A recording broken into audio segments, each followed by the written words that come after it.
আল্লাহর ৯৯টি নামের পঞ্চম পর্বে আজকে আমরা প্রথমে যে নামটি দিয়ে শুরু করব সেটি হচ্ছে আল মুসাফির।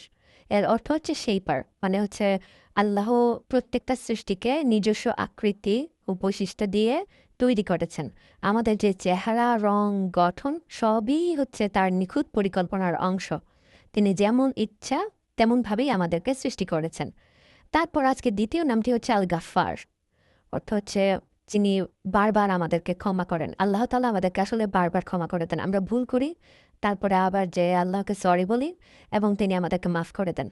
তার মাফ করার যে দরজা সেটা কখনোই আমাদের জন্য বন্ধ হয় না। তার ক্ষমার পরিমাপ আমাদের পাপের চেয়েও অনেক অনেক বড়। আজকের পঞ্চম পর্বের শেষ নাম হচ্ছে আল কাহ্হার। এর অর্থ হচ্ছে আল্লাহর ইচ্ছার সামনে কেউ দাঁড়াইতে পারে না। সব শক্তি, সব ক্ষমতা শেষ পর্যন্ত তারই অধীনে থাকে। তিনি সর্বশক্তিমান ও সর্ববিজয়ী। তো আজকে তিনটা নাম হচ্ছে আল মুসাউফির, আল গাফফার, আল কাহ্হার। অর্থ হচ্ছে আল মুসাউফির যিনি আমাদেরকে আকৃতি দিয়েছেন, আল গাফফার যিনি বারবার আমাদেরকে ক্ষমা করেন, আল কাহ্হার যার শক্তির সামনে কেউ টিকতে পারবে না। আর একটা পর্ব নিয়ে আবার আসবো। আল্লাহ হাফেজ। আসসালামু আলাইকুম।